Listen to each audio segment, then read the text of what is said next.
Our second example we're going to take a look at has a leading coefficient this time. Same process, we're going to set it equal to 0, so I'm going to subtract 10 from both sides. And then I will try to factor. This is the AC method, so I'm going to multiply 3 by 1, see if there's anything that multiplies to 3 and adds to 6. Well, the only numbers that multiply to 3 are 1 and 3, and those do not add to 6. So we're going to go ahead and use the quadratic formula.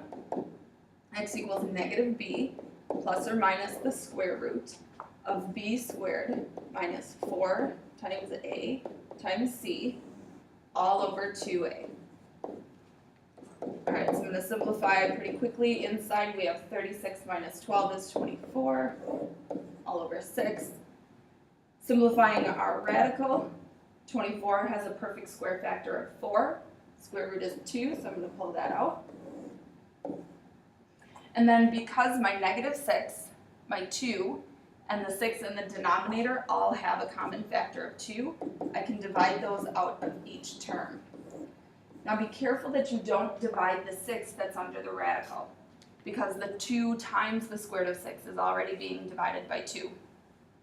Alright, so I do want you, if you have to use quadratic formula, to show your answer in simplest radical form, because that's what I'll expect you to do on the test. However, our next step is to graph these on a number line. So in order to figure out what numbers these are and where I'm supposed to graph them, I don't even know if they're positive or negative just looking at them, go ahead and grab your calculator. And when you do that, make sure that you keep parentheses in the numerator if you're typing it all in together, because your calculator will follow order of operations. And if you do, with no parentheses, negative 3 plus the square root of 6 divided by 3, it will divide before it adds, because that comes first in order of operations. So make sure you use grouping symbols around the numerator. And get used to rounding to 3 decimal places. For negative 3 plus the square root of 6 all over 3, I got about negative 1.84.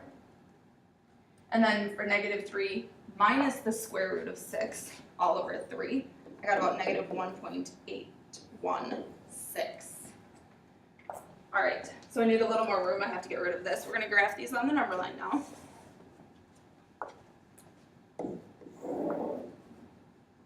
So I'm going to put 0. So there's my first one. And my second number. And this was an or equal to, so these will both have solid dots filled in this time. And then we have to test a point in each region. So the first point I'm going to check is negative 2. So substituting that back in, we had, I forgot my equation, 3x squared plus 6x plus 1 greater than or equal to 0. So substituting the negative 2 in, I get 3 times 4 minus 12 plus 1.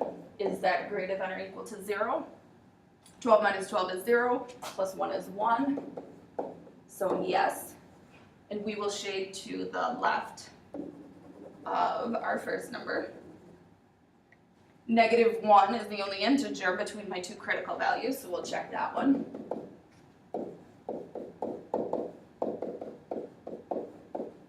Substituting that into our function, 3 minus 6 is negative 3, plus 1 is negative 2, which is not greater than or equal to 0. And then we'll test 0, that's an easy one. And that gives us, is 1 greater than or equal to 0? Yes. So we'll go ahead and shade to the right of our second critical value. One last example, an application of these quadratic equations. We've got the distance in car lengths that a drag racer travels during the course of a race, given by the following function. D is 8/10 times t squared minus 3 5/10 times t, and t is our time in seconds. So we're looking for how long does it take the racer to travel at least 100 car lengths. So thinking about turning this into an inequality, since we want to travel at least, would that be greater than 100 or less than 100? It would be greater than 100. So we want 100 to be less than our function, because we want the value of our function to be greater than 100 car lengths. D is the car length, so that's why I substituted 100 for D. Same process, set up the inequality, which we just did. Solve using the previous step, so we want to get it equal to 0, so I'm going to subtract 100 from both sides. And anytime we have decimals, I'm not going to try and factor, I'm just going to use the quadratic formula.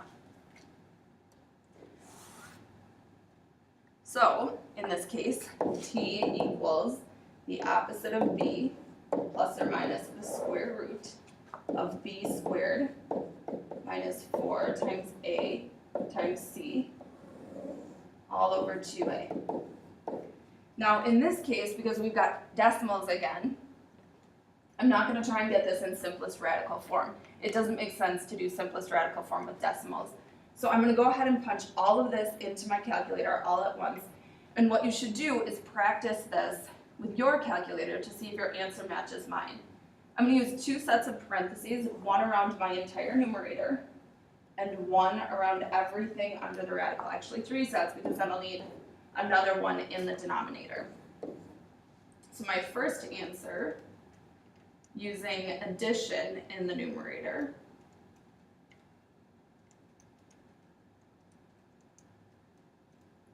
and make sure in that numerator that you end both parentheses. If your calculator automatically comes up with a parenthesis here in front of your square root, you'll still need to close both of them at the end. For my first answer, I got an imaginary number. So I'm just going to double check and make sure I typed it in right. I didn't. I used positive 100, so I need to go fix that. Alright, so for the 3.5 minus, I got negative 9.205. So for the 3.5 plus, I got about 13.580, rounded to 3 decimal places.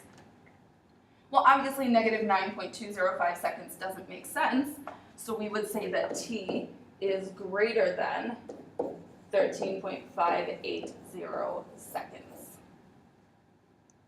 And your U-try questions.